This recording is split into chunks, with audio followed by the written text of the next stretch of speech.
O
sea que yo no la veo. ¿Querés que le ponga la compu acá?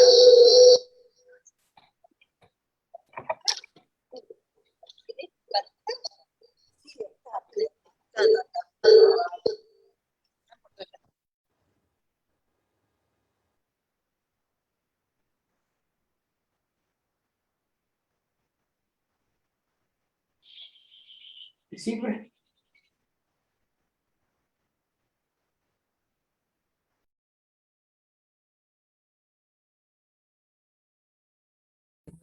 Puedo poner join with. No le preguntaron ahora si iba a ir. No sé si iba.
Hola.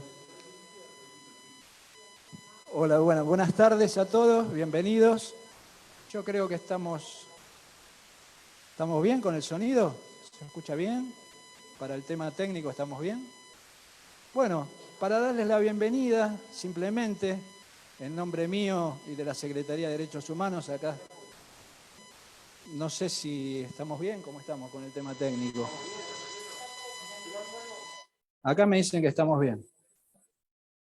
Bueno, nada, darles la bienvenida, decirles que esta tarde, acá desde la Secretaría de Derechos Humanos de Avellaneda, en nombre mío como director y el secretario que se encuentra acá con nosotros, Claudio Yacoy, secretario de Derechos Humanos de Avellaneda, tenemos la verdad que el orgullo y la suerte, y estamos muy felices y muy contentos de darle esta preponderancia al área de cultura, a la presentación de este libro, en lugar de nuestra biblioteca. Nosotros acá en la Secretaría de Derechos Humanos tenemos varias áreas, el área de protección de derechos humanos, el área de bullying, moving, tenemos varios abogados, pero también tenemos nuestra área de cultura y tenemos la biblioteca, una biblioteca, y creo que este libro, tengo certeza de que va a engalanar las galerías de nuestra biblioteca. Así que no es casualidad que en este lugar, que fue un centro clandestino de tortura, detención y exterminio, hayan elegido, Claudia sobre todo, haya elegido este lugar para hacer la presentación de este libro. Así que no es casualidad eso. Centro clandestino de tortura, detención y exterminio porque cumplió con las 3 características. Acá se detuvo gente, se torturó gente y acá murió gente. Entonces ahora estamos dando vuelta de a poco la página, sin olvidar y sin perdonar, pero sí hoy tratando de celebrar un poco el tema de la cultura. Así que yo no quiero monopolizar la palabra, pero quiero nuevamente darles la bienvenida. Nosotros, el grupo de la Secretaría, trató de crear un ambiente agradable, un ambiente para que todos podamos disfrutar de la presentación de este libro. Va a haber anuncios.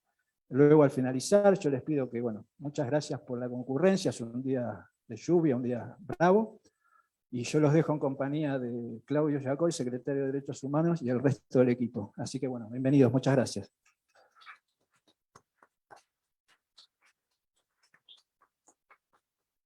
Bueno, buenas tardes a todas, todos, a todes. La verdad que hay momentos en que es difícil expresar en palabras la alegría que se siente, y la verdad que al ver primero este lugar nuevamente lleno, que también es de alguna manera un reflejo de que venimos superando con muchísimo dolor esta situación que nos tocó atravesar, que nos interpela como humanidad, ¿no? Esta pandemia que ha venido a demostrar la fragilidad de los humanos. Y ver este lugar lleno de vuelta es también una alegría, porque siempre sostuvimos que en este lugar lo que tiene que reinar es la vida, después de que haya habido tanto dolor, tanta muerte, tanta tortura, tanto dolor que tiene que ver esencialmente con algo que también fue una manera que encontró el imperio, que encontraron los poderosos de poder llevar adelante un modelo económico, y fue tal vez llevando adelante la desaparición forzada, la tortura, el exterminio. Y es nuestro legado, no solamente no olvidar lo que nos ha tocado atravesar en este pasado reciente, sino que también nuestro legado es que los responsables de ese genocidio no queden impunes. Pero hay un legado más importante todavía, que es hacer realidad el sueño de aquellas y aquellos que cayeron en esa larga lucha por la liberación nacional y que hoy nos interpelan desde cualquier lugar. Entonces, para mí, reencontrarme con algunas y algunos amigos a los que llevo en lo más profundo del corazón, la verdad que me llena de inmensa alegría. Me alegra sobremanera que esté Claudia Gorban aquí. El primer encuentro que tuve con Claudia lo tuve prácticamente a los centímetros del umbral, porque con mucha razón seguramente me decía que no era el momento para ingresar nuevamente a este lugar, ¿no? Y bueno, yo le fui proponiendo que ella hiciera por supuesto, contara con nosotros como para ir poniendo la mano firme para que ella pudiera en ese proceso volver a ingresar a este lugar, porque este lugar ya no es más un centro clandestino de detención, ni de tortura, ni de exterminio.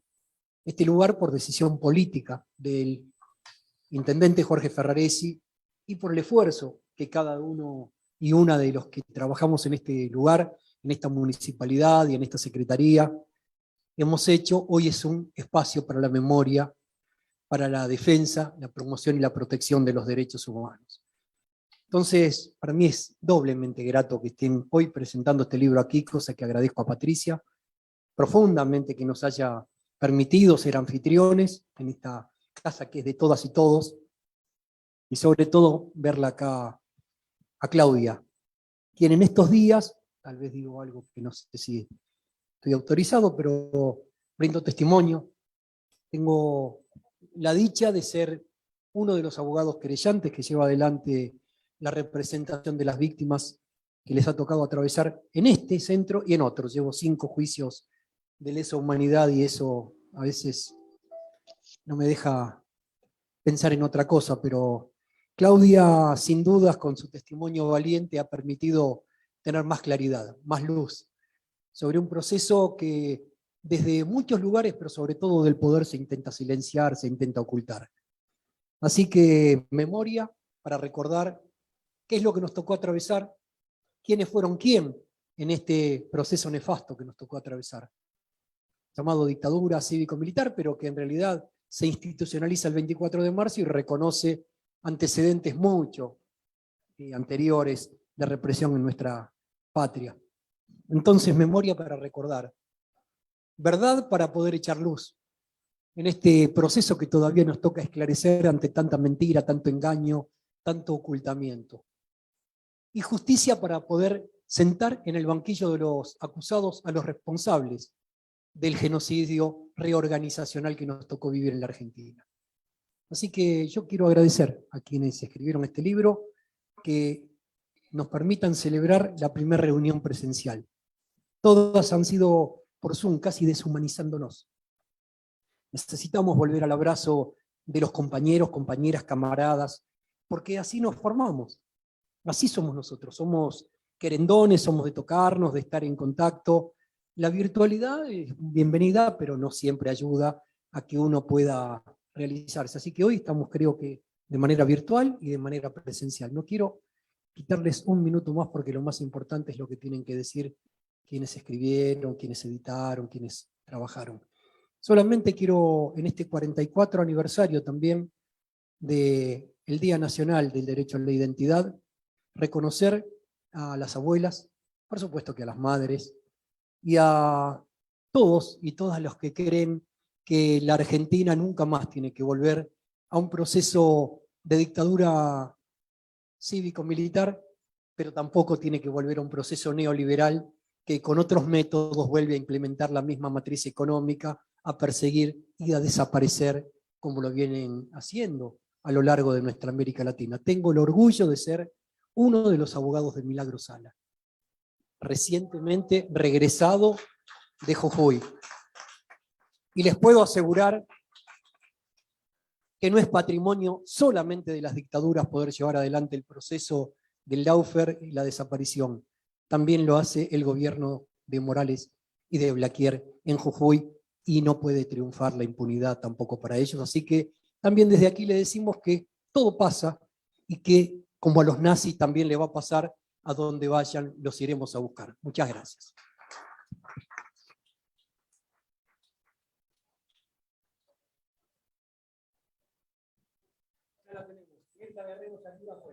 Ahora vamos por Graciela López, por todo. Bueno, yo estoy temblando. Aquí reconozco, digo que tuve un día bien agitado como para no hacerme cargo del momento que estamos y el lugar donde estoy. Como bien dijo Claudio, bueno, mi nombre es Claudia Orbán y soy sobreviviente de este centro, de lo que fuera acá, este centro clandestino de detención Infierno. Me costó venir, lo hice, como lo estamos haciendo hoy, pensando en los hijos, en los nietos, en las generaciones que necesitamos que conozcan nuestras historias y nuestros testimonios. Así es como volví hace poco más de 2 años, acompañada de mis hijos, de mis sobrinos, y de a poquito, invitada por Claudio, fui viniendo para una actividad, para otra, contando poquitas cosas, y Ximena, que es la que más en contacto está conmigo, me empezó a desafiar como buena joven, a preguntarme cosas, y me planteó la necesidad o las ganas de ella como joven de escucharnos a los que habíamos vivido toda esta historia, y me propuso hacer un ciclo de charlas de género y dictadura, queriendo conocer la historia de quienes se habían exiliado, quienes habían sido víctimas de violencia de género, quienes, como yo, decidimos insiliarnos. Y entonces, con esta propuesta, coincide con que Patricia lanza su libro, y me pareció que la primera actividad, la primera invitación era esta, que Patricia fuese en este lugar donde presentara su libro. Bueno, hace como 3 meses que empezamos a planearla, cuando todavía no había la posibilidad de lo presencial, fuimos acomodándonos, poniéndonos exigentes, queriendo hacer todo para lo presencial, para lo virtual, y acá estamos, la verdad con un esfuerzo que agradecemos a Jimena, a Vivi, a Jorge, a Drusila, fundamentalmente agradecerles a ellos que hicieron posible que esto se hiciera tal como nosotros estábamos queriendo que sucediera. Así que muchísimas gracias. Y por supuesto, Claudio, como dueño de casa, que sos. No, somos en nuestra casa. No, no, está claro. Pero bueno, claro. Así que bueno, volviendo esta vez por primera vez acá, sentada acá, así que bueno, es como también para mí fuerte e intenso y con alguien que para mí es muy querido, como es Pati, que en mi vida tiene un rol muy importante, ya hablaremos después. Así que bueno, vamos a dar comienzo, presento Claudia Schwartz, es la dueña. Ahí está, la editora de Editorial Leviatán. Ahora le voy a dar la palabra a ella para que ella presente el libro.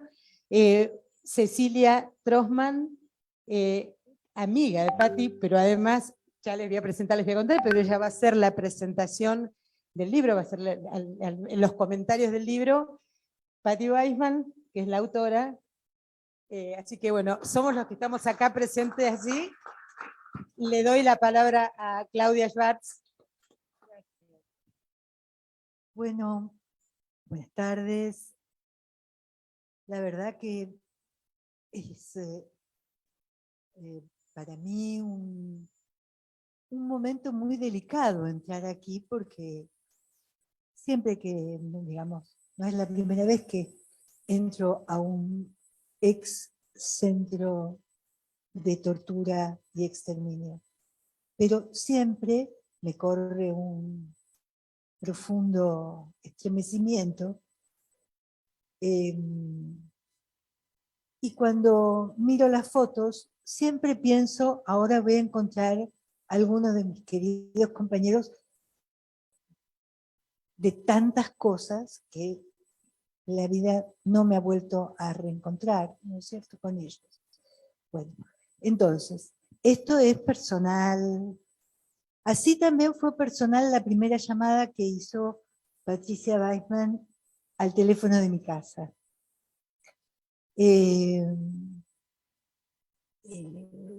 Weissman es un apellido, digamos, que relativo a mi infancia, una vecina, una compañera, que al mismo tiempo era amiga compañera, una cantidad de circunstancias de vecindad, de edad, de mundos, que prácticamente hoy parecen haber sido tragados por la ferocidad del tránsito y del tránsito histórico también.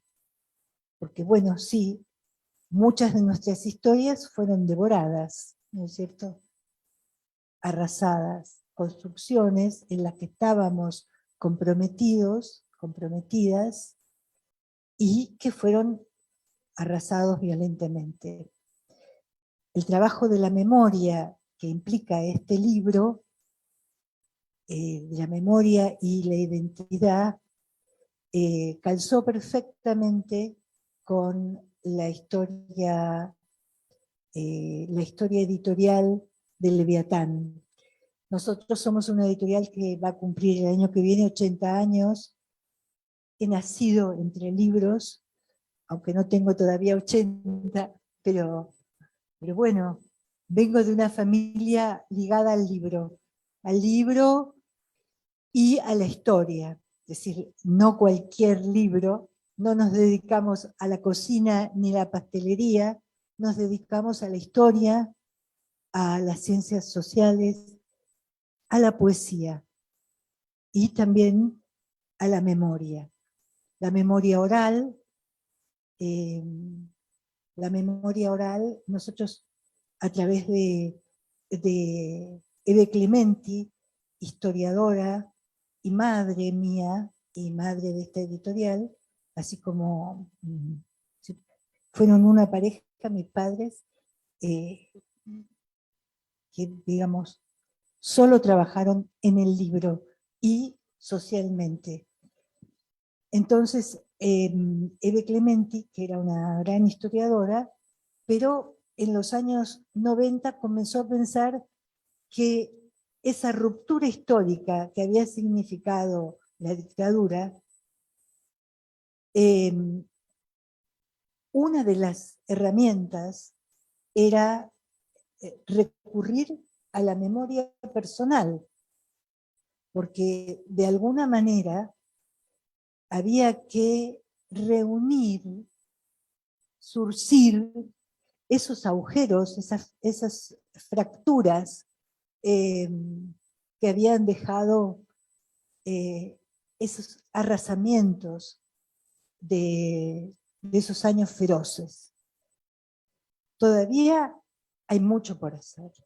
Y el libro Del hilo al paño es realmente un trabajo de restauración de la memoria y de la identidad. Hace no mucho tiempo tuve una conversación con Patricia. Necesito beber agua porque se va poniendo espesa la conversación. Acerca de, ella corregía el libro, lo corregía. Y voy a hacer una infidencia, Patricia, puedo, ¿no? Bueno, entonces,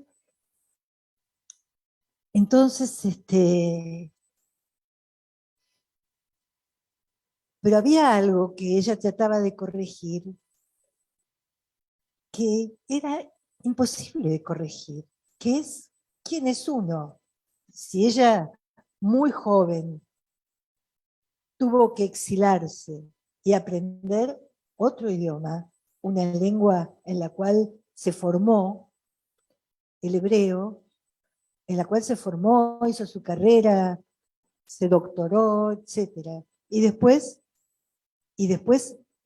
se expresó en inglés y escribe. Y entonces, esas experiencias que hacen a su identidad profunda y hacen también a su manejo del idioma, eso está en el libro. Es decir, no escribe como Saer, no, ni como Borges. Escribe como Patricia Weisman, que tuvo una experiencia formidablemente dolorosa y que restaura de esta manera, con esta lengua y con sus posibilidades,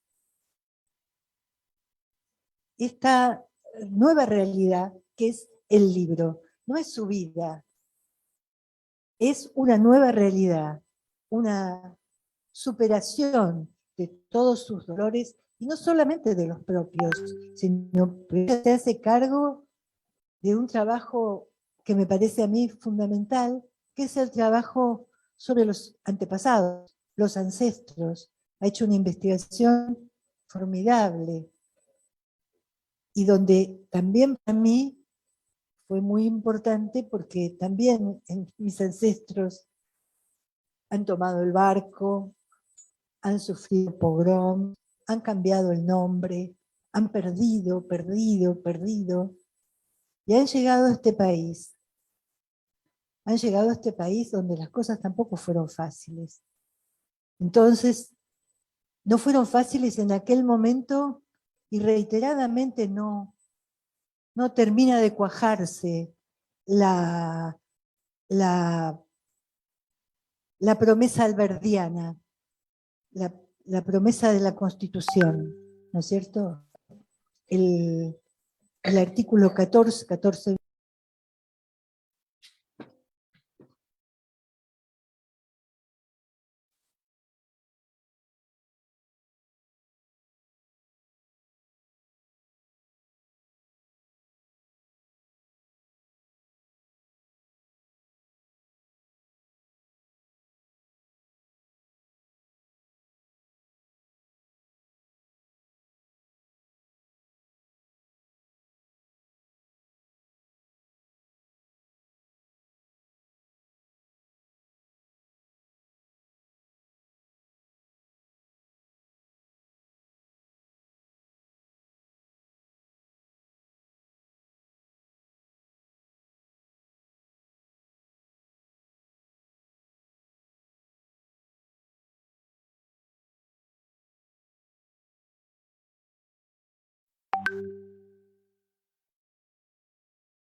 últimos años se dedicó a la escritura literaria, siendo discípula de la notable poetisa Diana Velesi.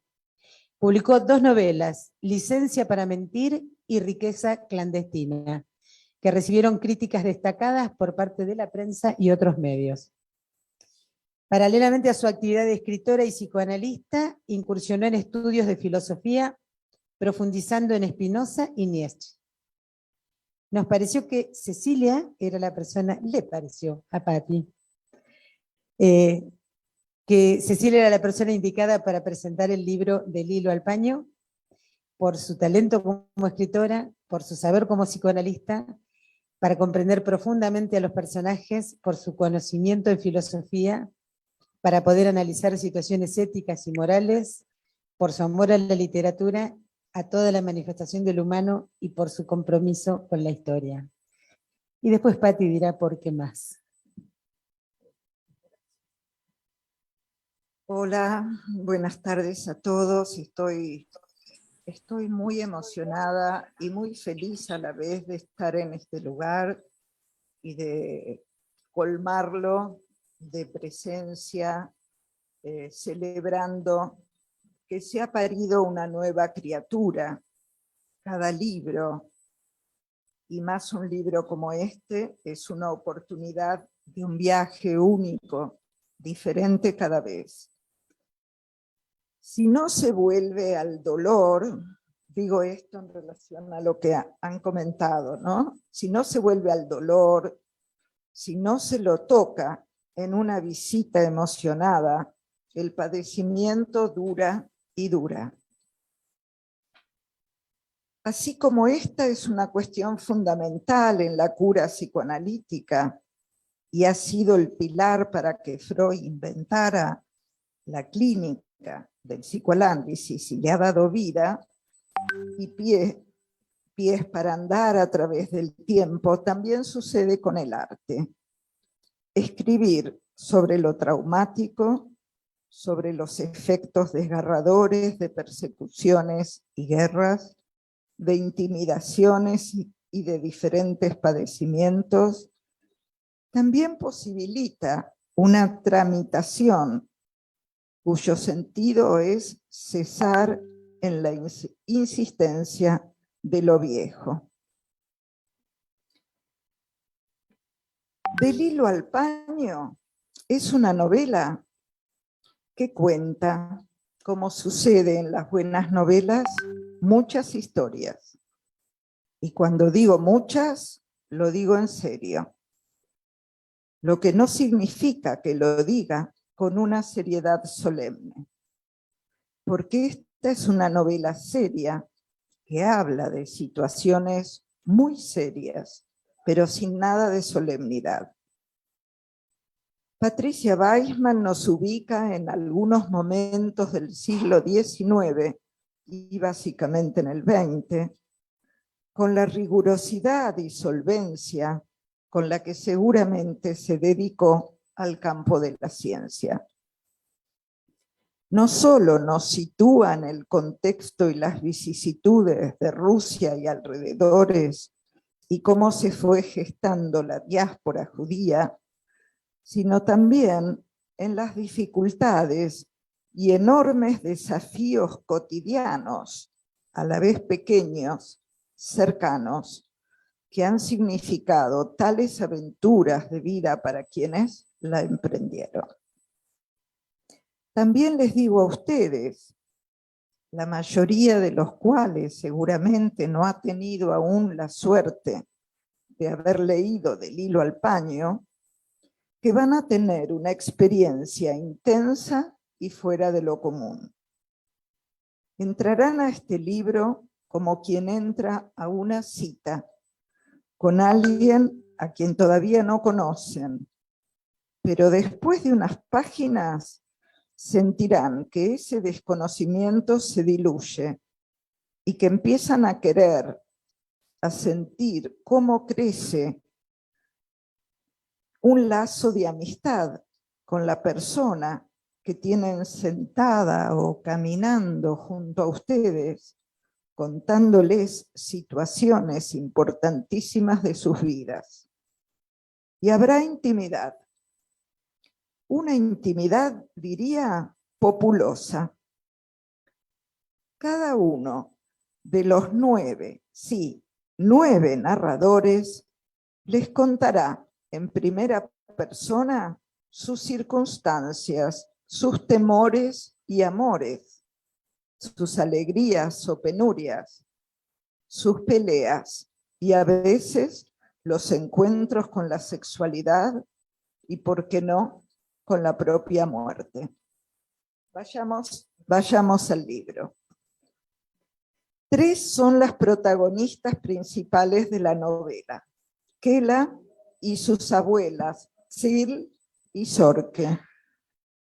Tienen su propia parte del libro para hablarnos y que las conozcamos. Sabremos de las diferentes violencias de las que fueron víctimas cada una de ellas.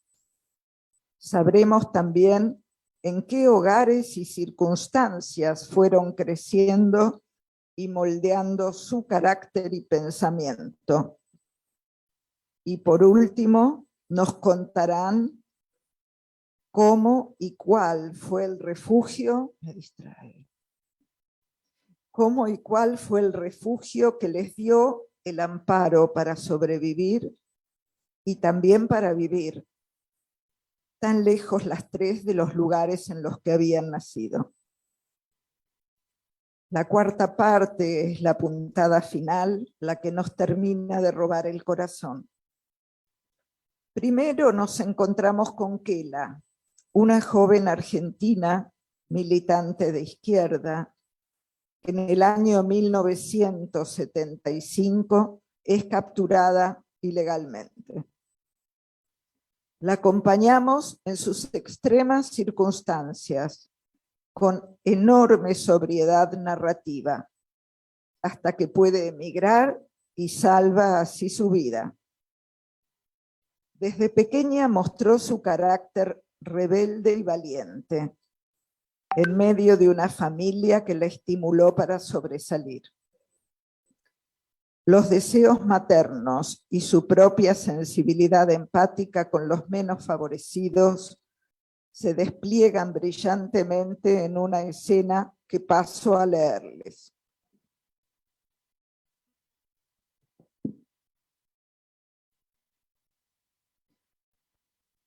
A los pocos años de edad, mi madre me presentaba como declamadora. Ella se encargaba de enseñarme poesías de un libro llamado Cancionero para niños. Como aún no sabía leer de corrido, ella las leía renglón por renglón y yo repetía hasta que memorizaba la poesía completa. Primero un solo renglón, después de a 2, hasta llegar a un verso y así los versos siguientes. La que más le gustaba a ella era la siguiente. Bailaba la niña alegre en una noche estrellada, movíase al son del aire bajo la luna de plata. ¿Cómo bailaba la niña? ¿Cómo la niña bailaba? Con ojos como 2 faros y finas pestañas bordadas, con el corazón muy blanco y mariposas en el alma, danzaba la alegre niña bajo la noche estrellada. Me aburría, sufría, pero aguantaba estoicamente, nunca lloraba. En algún momento álgido de alguna reunión, mami me paraba sobre la mesa y anunciaba: ahora Kelita va a declamar una poesía muy alegre. Pero yo no le iba a dar el gusto, iba a recitar otra poesía que me estremecía. Me ponía en el rol de declamadora, hacía ademanes con los brazos, bamboleaba la falda con miriñaque, revoleaba los ojos de arriba abajo, haciendo alguna reverencia y daba comienzo al show. Toda vestida de blanco, almidonada y compuesta, en la puerta de su casa estaba la niña negra. Un erguido moño blanco decoraba su cabeza. Collares de cuentas rojas al cuello le daban vuelta. Las otras niñas del barrio jugaban en la vereda. Las otras niñas del barrio nunca jugaban con ella. Toda vestida de blanco, almidonada y compuesta, en un silencio de lágrimas, lloraba la niña negra. Bueno, la rebeldía es así, desde pequeña. Esta tierna viñeta muestra el alma de Kela en todo lo que vivirá luego. Fragmentos de historia argentina pasan frente a nosotros en las sobremesas de esa familia, tan pantagruélicas como los asados domingueros. La política era tan fundamental como las delicatessen para el café. El verso, tu más serio quehacer será vivir, del poeta turco Nazım Hikmet, llega a ser para Kela durante su cautiverio, en ese espacio y tiempo dantesco, uno de los sostenes en los que se apoya para resistir en momentos de espanto. Luego somos llevados a la Europa oriental a finales del siglo XIX y comienzos del XX. Resonamos con el pánico que despertaban los pogroms. Pero aún en medio de las amarguras feroces de la época, Patricia Weissman no deja de compartir las alegrías y esperanzas pequeñas y cotidianas, a la vez que inmensas y fundamentales para los integrantes de esas familias. Los pesares que son parte del día a día, dice la autora, enhebra con sabia aceptación, dolores y regocijo, caras de la vida que atraviesan todo el libro. Yo interrumpo acá mi lectura porque quiero transmitirles con toda la intensidad de la que sea capaz el profundo impacto emocional que me causó esta frase de Patricia Weissman. Los pesares que son parte del día a día. Parece una verdad de perogrullo, pero cuando los pesares son en la propia vida, yo no los tomaba como que son parte de la vida, me parecían que era una desgracia que me pasaba solo a mí. Sabía que otros las tenían, pero yo no sé si Patricia Weissman fue y es consciente de la profundidad de lo que dice en esta simple frase, en este fraseo que habla de las cosas de la vida, que enhebra dolores y alegrías. Bueno, sigo. Dos hermanas, ambas embarazadas, mientras bordan, hacen un pacto secreto, como modo de sujetar sus angustias. Anhelan, osadas, simplemente un mañana distinto para sus futuros hijos, sin masacres o reclutamientos de los muchachos durante 25 años para el ejército del zar. Cyril adquiere su forma de mujer y su carácter valiente, corajudo. Desde niña, como buena abuela de Kela, ha estado rompiendo siempre las reglas, además de haber desarrollado un apetito voraz por el conocimiento, aunque sea en secreto y siempre más allá del permitido para las mujeres en esa época. Atenazados por las penurias y la incertidumbre de si habrá o no un próximo día, ni eso se sabía, empiezan a germinar en las más jóvenes generaciones el horizonte de nuevas tierras a las que emigrar. La mayoría de las que cuenta la autora hacia América. Hay parejas que durante esa larguísima travesía que significó el viaje hasta nuestro país, conocen los placeres del amor, en un fragmento muy bonito de esta historia que les voy a leer. El camarote de ese tren que nos llevaría al futuro fue el lugar donde descubrimos la cálida geografía de nuestros cuerpos, la tibia humedad del amor, las promesas como susurros, los abrazos tan interminables como las caricias.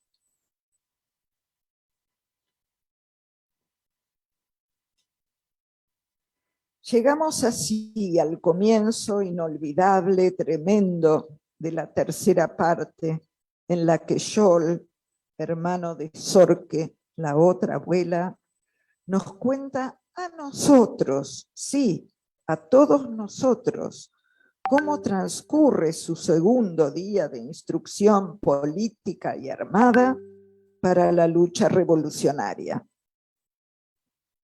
El padre de Scholl y de Zorque, ya un universitario judío en la familia, militaba en el Bund, nombre en yiddish de una agrupación o partido político judío socialista que luchaba por los derechos de los trabajadores judíos.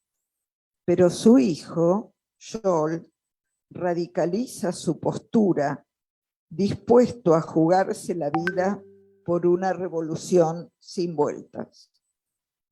Zorque ha sido muy influenciada por este hermano que dejó profundas marcas en ella, y no solo respecto a sus ideales y al compromiso ineludible con la militancia, también en relación a la libertad de pensamiento, toda una conquista.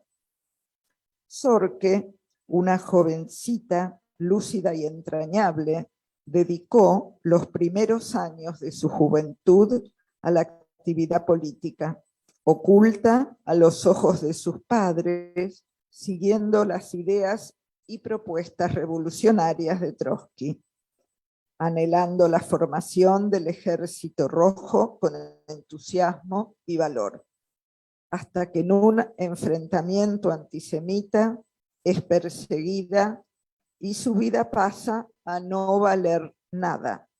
Marxista y judía, ¿qué más? Zorque debe pasar a la clandestinidad para sobrevivir, sostenida por su familia, capaz de una entrega amorosa importantísima, hasta que se ve obligada a dejar a sus padres, a los compañeros de militancia, a su tierra, en contra de su deseo, pero a favor del de salvar la vida. Las vicisitudes posteriores las recorrerá cada lector atrapado por la intriga y el suspenso que también maneja Patricia Weissman. Logra, con pases mágicos, que desaparezcan distancias, siglos, océanos, hemisferios e idiomas. Heráclito decía una frase muy preciosa: el tiempo es un niño que juega. Patricia Weissman lo demuestra en este libro. Habitan los 9 que nos hablan nuestro propio mundo, encarnados conmovedoramente al lado de cada uno de los lectores. ¿Cómo se cuenta la muerte?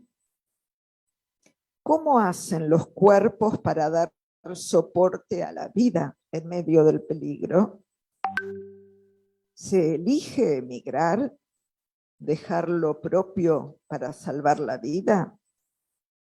De estas cuestiones fundamentales habla Del hilo al paño, aunque a veces duele, otras resulta esperanzador, y siempre nos reafirma en la convicción de lo imprescindible de testimoniar lo humano que nos aconteció y que nos acontece aquí o allá.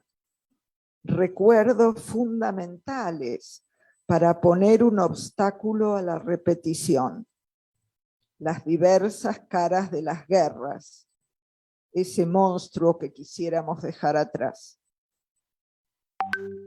Por último, quiero destacar otro aspecto notable en esta primera obra de Patricia. Pese a que desarrolla momentos trágicos, muy dramáticos, sin embargo, no encontramos en sus páginas ni regodeo en el dolor, ni el color de la tragedia en tanto destino inamovible, y en el que el héroe no tiene salida ni lugar al que escapar. En su novela, Weisman nos muestra que lo doloroso, la crueldad posible en lo humano, de las que guerras y dictaduras son solo una parte, es una de las varias caras de la vida. También la vitalidad inquebrantable nos da su aliento permanente. Menos mal, porque de lo que se trata aquí es más bien de la dimensión dionisíaca de la tragedia, que está en su misma base junto a la apolínea, de la afirmación del sí a la vida, pese a los costos, dolores y dificultades varias, como le hace decir Nietzsche a su Zaratustra, al menos 3 veces sí. Del hilo al paño es también un libro de amor, o mejor dicho, de amores. Nos habla de las resistencias, de las elecciones, de lo que cuestan cuando el rumbo elegido no es cómodo, de irse o quedarse, de la militancia política, de ser pobre o no serlo, del amor a la vida y a un mundo en el que quepamos todos. Gracias.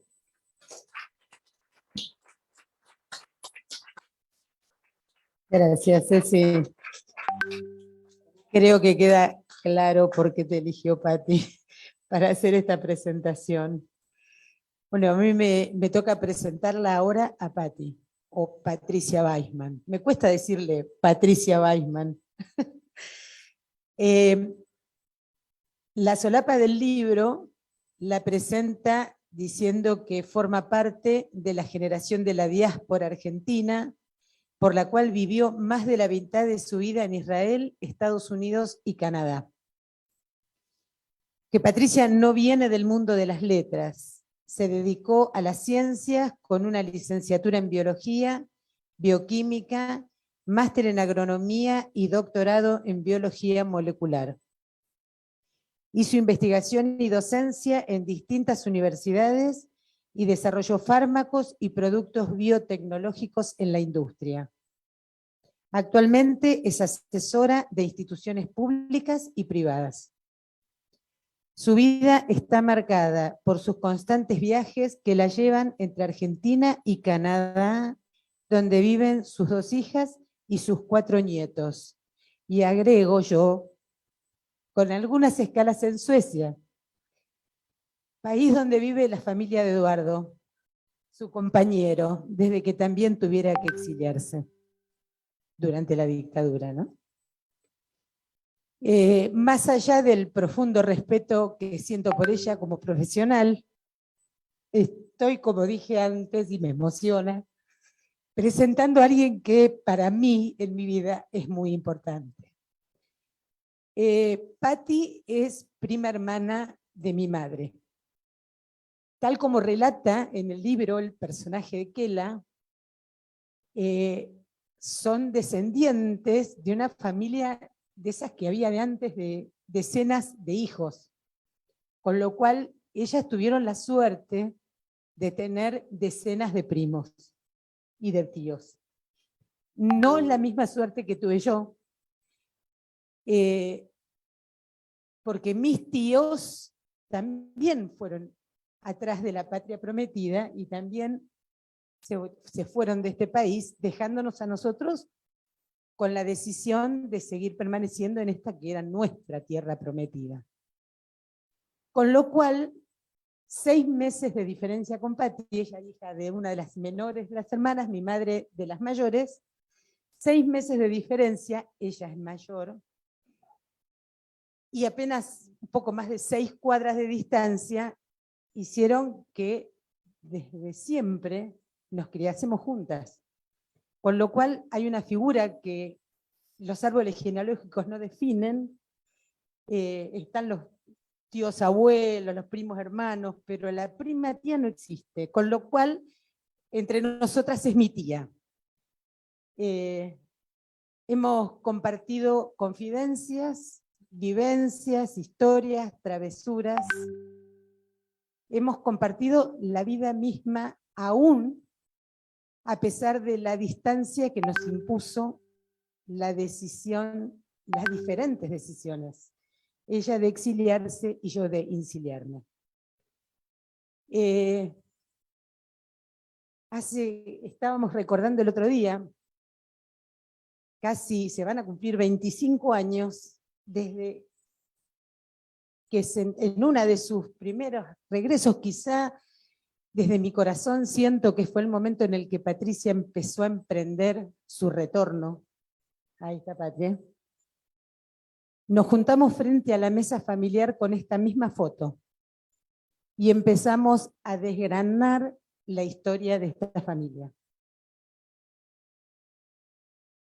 Quizá quienes fueron parte de ese evento recuerdan esta foto que está firmada y conserva Patti, firmada por toda la familia, por ese árbol genealógico del que ella rescata y se profundiza en este libro, del cual, bien dijo Ceci, 3 partes tiene el libro, 2 de las 3 partes son parte de mi historia. Así que con todo lo que me moviliza por la historia en común, les presento a mi tía Patti.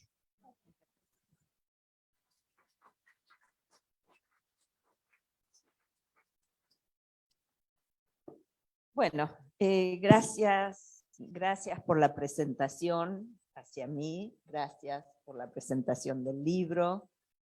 Yo le voy a bajar un poco, esto fue demasiado bueno, demasiado profundo, demasiado solemne, yo le voy a bajar el tono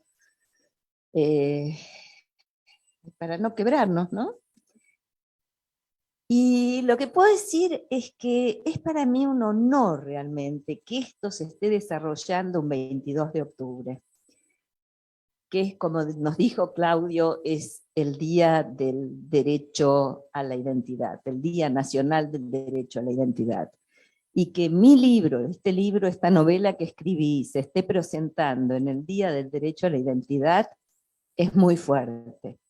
No porque yo la haya perdido, yo nunca perdí mi identidad, pero sí puedo decir que en ese gran paréntesis de ausencia de mi vida, mi identidad estuvo tal vez desdibujada. Y este libro es lo que me dio la posibilidad de definirla, de ponerle marcos fuertes y rotundos y de compartirla con ustedes. Y es realmente un momento muy importante para mí. ¿Cómo? O sea, yo ya no voy a hablar ni de mí, ni de ella, voy a hablar ni del libro, yo voy a hablar un poquito de lo que dio origen a este libro. Y es mi editora, Claudia Schwartz, ella escribe, cuando me describe tanto en la solapa como en la contratapa, que los hizo Claudia y son realmente joyas, son las joyas del libro, ella dice que pertenezco a la generación de la diáspora argentina, que es una definición muy, muy fuerte, que yo no la tenía en palabras, pero cuando lo leí de ella, me di cuenta que haber escrito esta historia no es solo un derecho, sino que fue una obligación que cumplí. Yo sabía que quería contar, que debía contar lo que viví, lo que pasé, lo que perdí, lo que gané, pero nunca encontraba el momento, ni el cuándo, ni el cómo. Eran esas cosas que se procrastinan y que ya llegará. Pero hubo algo, o sea, siempre en la vida hay como hechos fortuitos que nos llevan a dar un paso más allá. Y una vez, hace no muchos años, unos 3, 4 años, mi amiga Verónica Langer me invita al casamiento de su hijo en Ucrania, específicamente en Kiev. Muy bien, y entonces yo pienso, claro, mi familia, por lo menos mi familia materna, debe ser de por ahí, debe andar por ese lugar. Y circulaba en la familia un documento del abuelo que decía, en el libro de Moishe, que decía que él había nacido en un pueblo llamado Kolinkautz, en la provincia de Besarabia. Bueno, Google mediante empezamos a buscarlo, pero pese a la fortaleza de Google, esta no la entrábamos ni con Google, ni con Google Maps. Esto no existía, ni Besarabia existe hoy, ni Kolinkautz existe hoy.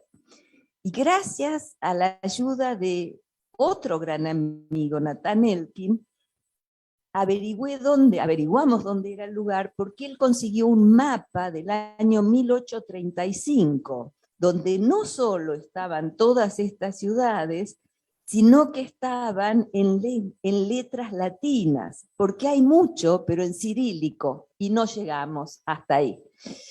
Bueno, encontramos entonces en el mapa de 1835 Kolinkautz, encuadrado dentro de esta provincia de Besarabia. Cuando quisimos transportarlo a un mapa de hoy, la única forma que tuvimos es tomar meridianos y paralelos y ponerlo en el lugar que ocuparía. Y llegamos a ese lugar, pero tiene otro nombre hoy. Hoy se llama distinto. Llegamos, Natán, mi sobrina Laura, que era la portadora de la máquina, como lo sigue siendo ahora, la máquina de fotos me refiero. Llegamos al lugar, un poblado, una aldea muy perdida, encontramos a la señora que supuestamente era la mayor de ese lugarcito, y nos condujo caminando, porque no hay camino, y esquivando ramas, a lo que había sido el cementerio judío de ese pueblo, que era un pueblo, una aldea donde el 40% de la población era judía. Había que adivinar que eso era un cementerio, porque se veían piedras caídas en el piso que eran lápidas destruidas, y el resto estaba prácticamente tapado por maleza, o sea, no se veía nada. Era como un vestigio de un pasado oculto. Bueno, estuvimos ahí, caminamos, dimos muchas vueltas.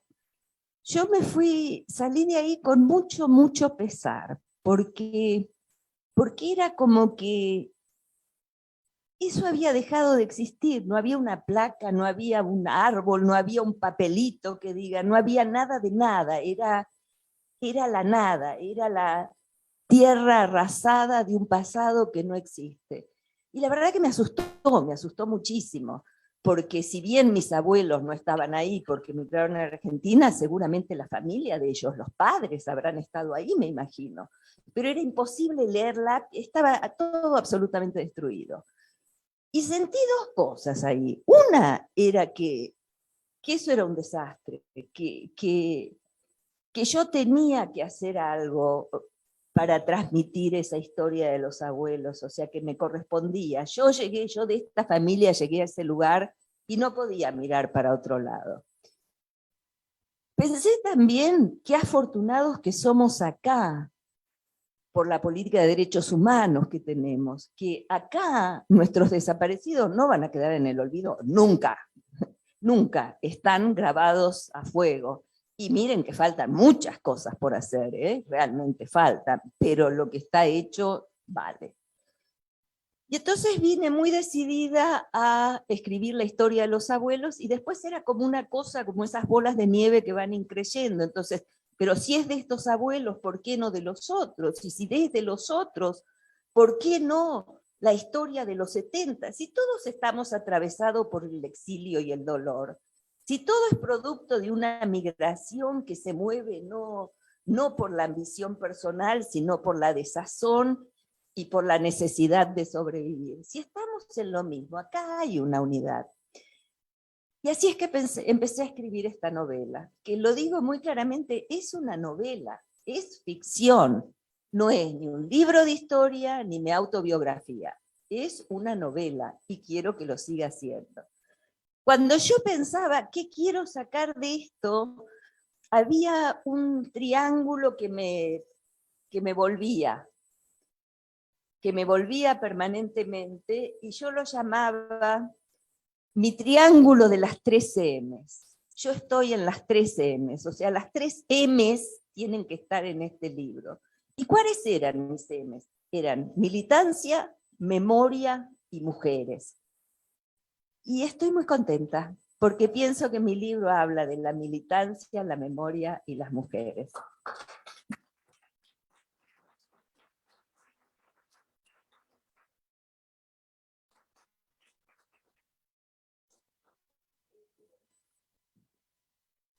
Agradecer a la Secretaría de Derechos Humanos de Avellaneda y a su secretario Claudio Yacoy por ofrecer el espacio para la presentación de este libro y ofrecer su equipo de colaboradores que diligentemente trabajó en la organización de este evento. Realmente admirable. Quiero agradecer a Claudia Gorbán, que es como dijo ella, mi prima, mi tía, sobrina, que nos peleamos y amigamos y nos queremos permanentemente, porque con su entusiasmo e insistencia logró que este acto se realice. Juro que sin la insistencia de Claudia no hubiese existido.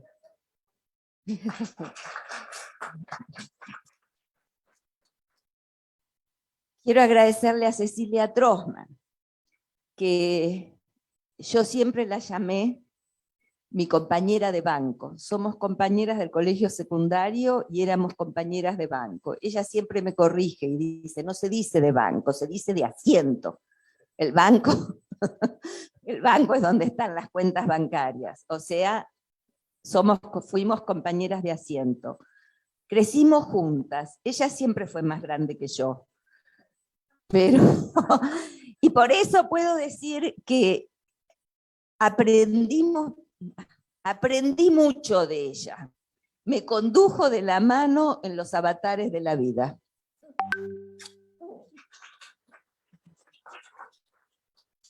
La elegí porque es una excelente escritora, porque también eligió la escritura, ¿qué digo, Ceci? ¿A la vejez? A la vejez, como yo, o en la madurez, como yo.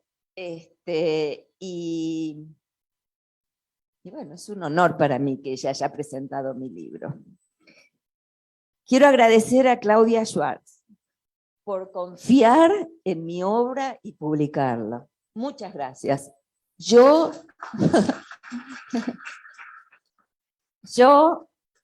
la primera vez que hablé con ella, como ella lo decía, era como encontramos 1000 lazos de uniones. Y yo no sé si ustedes recuerdan una vieja película que se llamaba 6 grados de separación, que decía que había 6 grados, 6 niveles de separación entre los seres humanos. Entre ellas encontramos que hay máximo 2, porque conocemos a todos de todos. Incluso ella era vecina de Eduardo, mi compañero. Quiero agradecer a todos los que de una forma u otra contribuyeron a la escritura de esta novela, ya sea aportando información, corrigiendo, traduciendo o induciendo.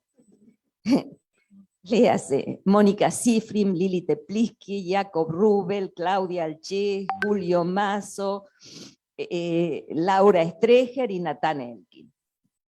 Quiero agradecerle a vos, Eduardo Berezán.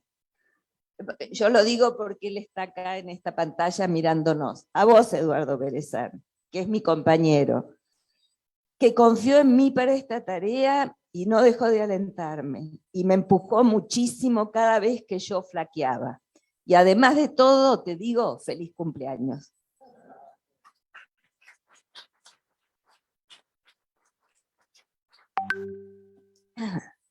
A las abuelas, que en silencio y sin saberlo marcaron un camino. Esa es la dedicatoria que les hago en el libro. La otra dedicatoria que pongo en el libro es a mis nietos, quienes me motivaron a dejar testimonio de tiempo y espacios que los precedieron.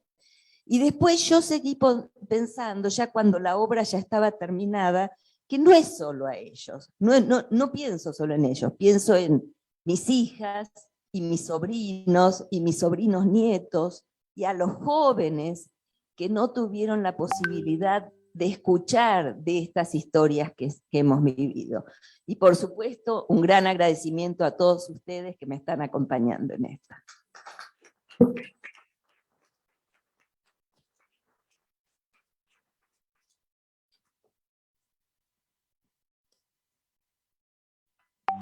Obsesivas.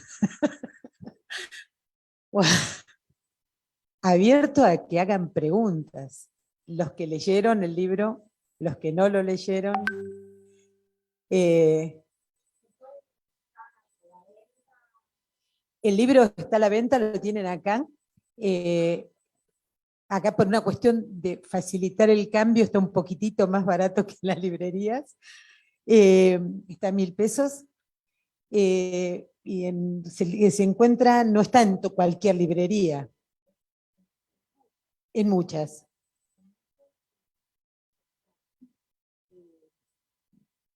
Bueno, en Librería Hernández, en la Avenida Corrientes, está en la Librería Hernández, en la Librería Losada, en la Librería Edipo, en De la Mancha.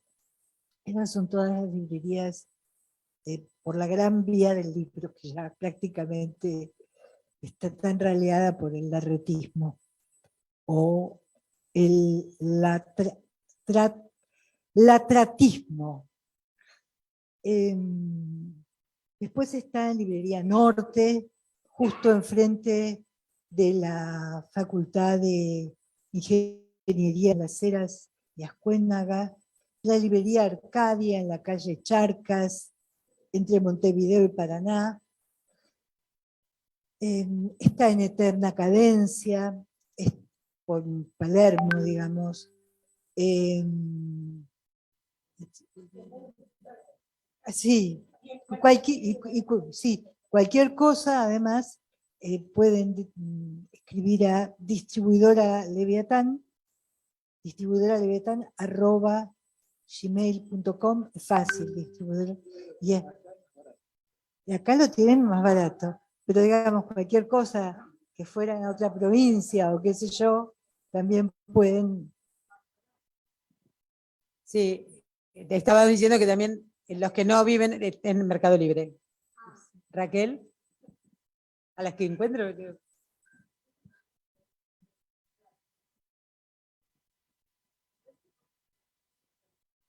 Párate.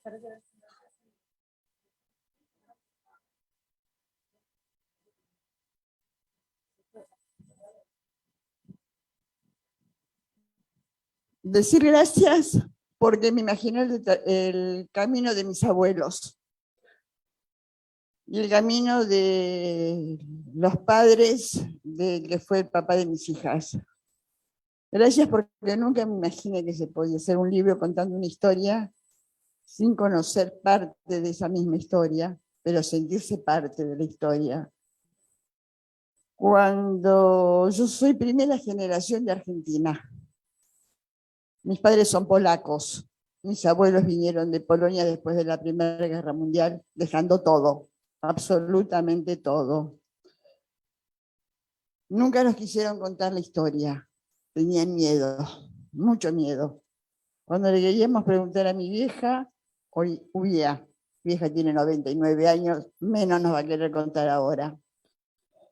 Entonces uno se va imaginando la historia, la va creando en la fantasía. Ahora que vos la estabas relatando y cómo se vivió todo, no tengo las palabras exactas para decir porque estoy muy emocionada.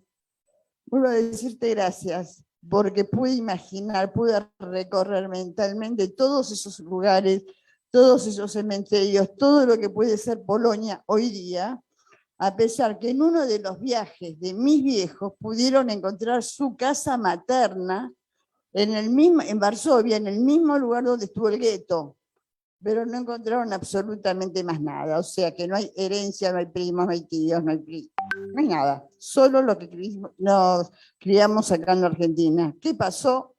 La historia lo sabrá. Gracias.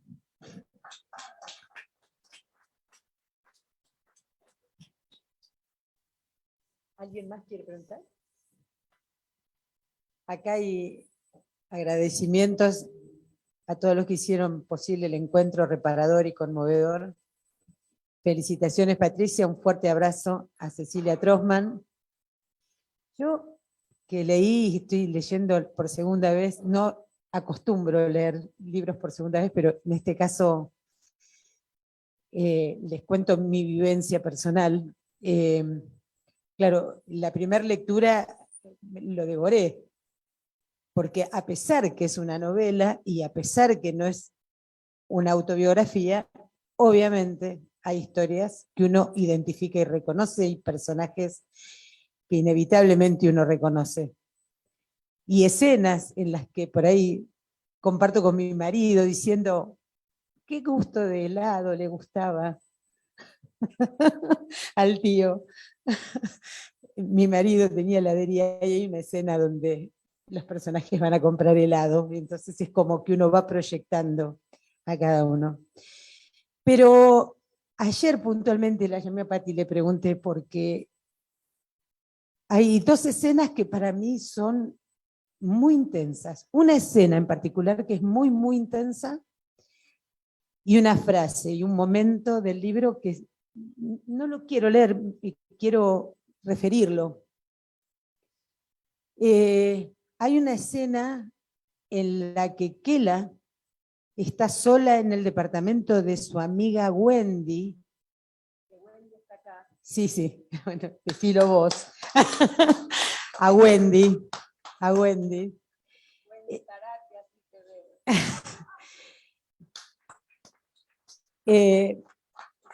Está sola en el departamento de Wendy y escucha golpes, corridas en la escalera, y Kela, que ya había pasado por la tortura, se sube al mueble, a la ventana, dispuesta a tirarse para no volver a pasar por la sesión de tortura. Todo el relato de ese momento en el que Kela está en cuclillas arriba del mueble, esperando que los represores ingresen a la habitación para tirarse. Realmente es un instante que me atravesó profundamente porque representa, es decir, describe más la escena de lo que Wendy vive desde el otro lado de la puerta. Es el momento donde empieza la decisión del exilio. Y hay un momento en particular, permiso, perdón el atrevimiento, pero yo necesito leerlo porque la llamé a Pati para preguntarle, porque creo que es un sentimiento que refleja que nos identifica a todos los que de alguna manera pasamos por esta situación. Kela sale del país, pasando Uruguay, Río de Janeiro, subí al avión y entonces dice, yo seguía las indicaciones que me habían dado el día anterior en la oficina de Río de Janeiro. No hablar con nadie, no contar a dónde estaba yendo ni por qué. Hasta que el avión no despegase, no podía decir que era libre. No sabía entonces que la libertad no es una solución de continuidad entre un momento y el siguiente. A veces se necesitan muchos momentos, a veces muchas vidas para alcanzarla. Y así, esquivando preguntas del vecino lateral, amortizando patadas de los vecinos traseros, las turbinas se solidarizaron para llenar la cabina de un ronroneo que invitaba al silencio. Me sentía rara. La ambivalencia de los sentimientos. Por un lado estaba muy triste. Había perdido tanto. Parte de mí había quedado en tierra y no había recupero. Por otro lado, estaba contenta. Respiraba profundo y no tenía miedo de hacer ruido. El último año y medio había sido tenebroso. Hubo tanto dolor, tanto temor, tanta pérdida, tanta incertidumbre, tanto esfuerzo para cuidar no más que la geografía de mi cuerpo. Y lo que venía era incierto. ¿A dónde estaba yendo? La pregunta que le dije es, Pati, ¿te sentís libre? Hoy, ¿te sentís libre? La respuesta que yo le di ayer es, no, no me siento libre hoy, ni creo que nadie pueda ser libre en el sistema que nosotros vivimos. Estamos muy tironeados, estamos muy pautados por sistemas que no nos dejan en realidad ser libres. Yo, o sea, me quedé pensando, una vez hubo algo que a mí realmente me impactó mucho, en la época cuando fueron, en la época de la CONADEP y demás, que va un detenido a declarar y le preguntan en ese momento si lo habían torturado. Y él dijo, sí, me torturaron durante los 3 meses que me tuvieron desaparecido. 10 años después le van a preguntar, da una declaración y dice, estoy viviendo la tortura desde hace 10 años. O sea que la tortura no es por 3 meses que estuvo detenido. Entonces a la pregunta, ¿podés ser libre? No. Pero ¿quién dijo que la vida es un paraíso y se vive libre? No, no. Nadie nos garantizó eso. La vivimos como podemos. Hay varias preguntas que surgen, no sé si entre los que están participando. Una de las cosas que a mí personalmente me llamaron la atención del libro es que cada uno de los personajes, de las abuelas y de Kela, hablan en primera persona. Está el relato en primera persona, salvo al final. ¿Por qué ese recurso? Esto a mí me llamó la atención, es como que me iba proyectando, me llamó la atención ese recurso. No sé si intencional, casual, contame. Yo no, o sea, lo que quiero decir es que yo soy, como lo dijo mi editora, soy primeriza en esto, no vengo del mundo de las letras, no conozco los cánones, no sé qué va primero y qué va segundo, no sé lo que es correcto en literatura y en la escritura. ¿Por qué la última parte no va en primera persona? No sé si puedo decir que las otras partes sí van en primera persona, todos los personajes hablan en primera persona, porque fue mi único recurso para no hacer de esto una crónica detallada y deshumanizada. La única forma que tuve de humanizarla fue metiéndome adentro del personaje. Por eso los personajes están en primera persona. Y lo último, no sé, Claudia, por ahí ya estaba más canchera en la escritura cuando llegué al final y ya me mandé como venía. Pero... La sensación que tuve yo es que soltó a las abuelas y las dejó ir.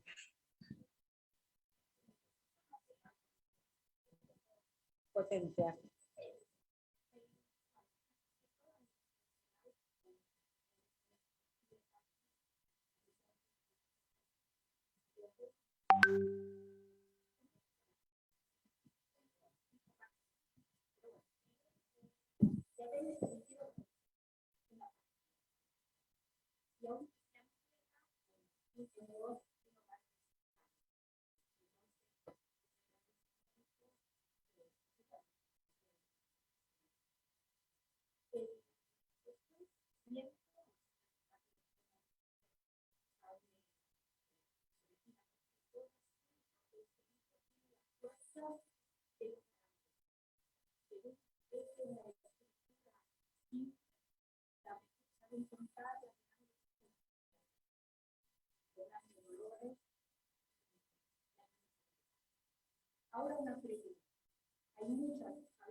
No, Perdona.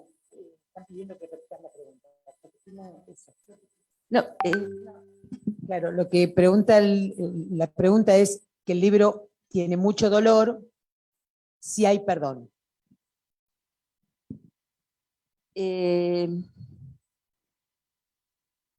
Yo diría que perdón no hay. Lo que sí puedo decir es que no hay deseo de venganza como lo hubo en un momento. En un momento, o sea, al principio, en el momento de las pérdidas, lo que aflora es la venganza. No hay ningún sentimiento de venganza, no hay perdón.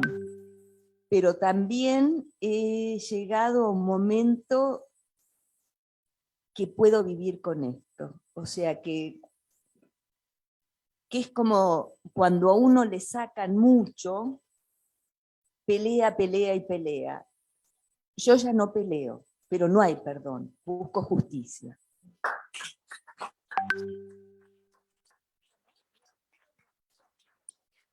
Ni olvido ni perdón. Reconciliación. ¿Alguien más que haya leído, que quiera saber? Una de las preguntas que decía es, ¿cuál de los 3 personajes te costó más escribir? ¿Qué te pasó con este juego de primera persona de meterte en la piel de cada una de las 3 protagonistas de la historia? No, ¿por qué me metí en la primera persona? No. ¿Cuál de los 3? ¿Me costó más? ¿O disfrutaste más? Ok, no, ¿cuál de las 3 me costó más? Obviamente la que más me costó es Kela, porque es la más próxima, y cuando las cosas son muy próximas duelen más. ¿De quién me enamoré? Me enamoré de mi abuela Sorque. Puse en ella mucho que me hubiese gustado poner en mí. Me encariñé mucho con ella, y es como que lo que me dio el libro a mí también es que estas abuelas, esta familia, porque hay más que abuelas en el libro, antes eran mi familia, y bueno, eran parte de la familia. Hoy las siento como amigas, son mis amigas, y eso es muy lindo, eso es realmente muy lindo. No sé si hay algo que me parece que está como para que podamos brindar, celebrar el libro, celebrar la verdad que devela este libro. Les invito a que lo lean, que no se lo pierdan. Es reparador. Es reparador. Quiero comentar algo que dijeron en las presentaciones de mi libro, y recomiendo que lo compren, que lo regalen como regalo de cumpleaños, que lo recomienden, porque los escritores disfrutamos mucho de que nuestros libros circulen y vayan por ahí haciendo su camino. No. Quería, antes de terminar, comunicar algo que tenemos dentro del espacio, que Jorge de alguna manera lo anticipó.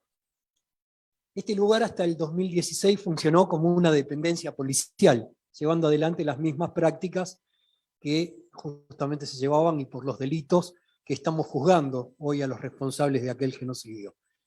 En un lugar de este edificio, donde funcionaba el pañol de armas, donde estaban las armas de los policías en actividad, gracias a la iniciativa de la Mesa por la Memoria, de Carmen Totagué, de nuestra madre de Plaza de Mayo, y también en honor a la verdad de Laura Donato, esposa, compañera de Carlos Hodl, uno de los compañeros que han pasado por este lugar, allí constituimos nuestra biblioteca que se llama Espacio para Leer.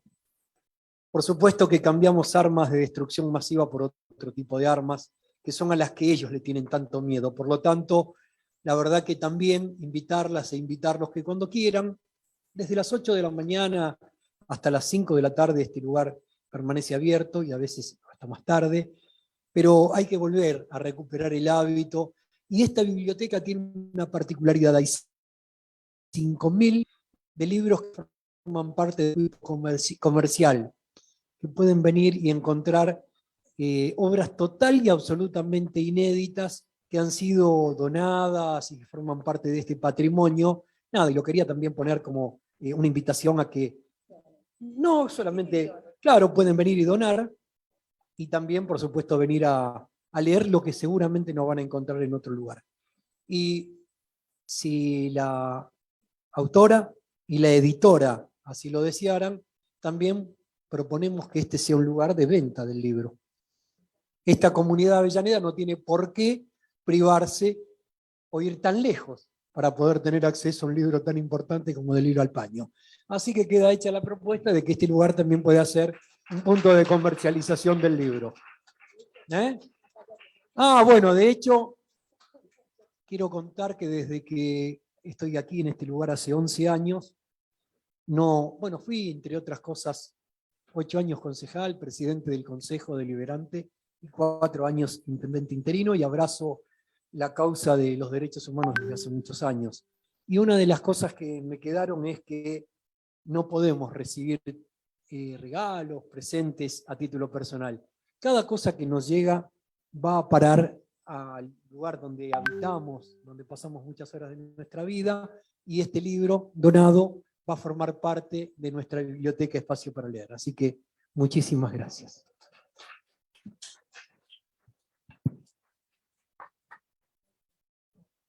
Gracias a todos de vuelta y a brindar. A brindar.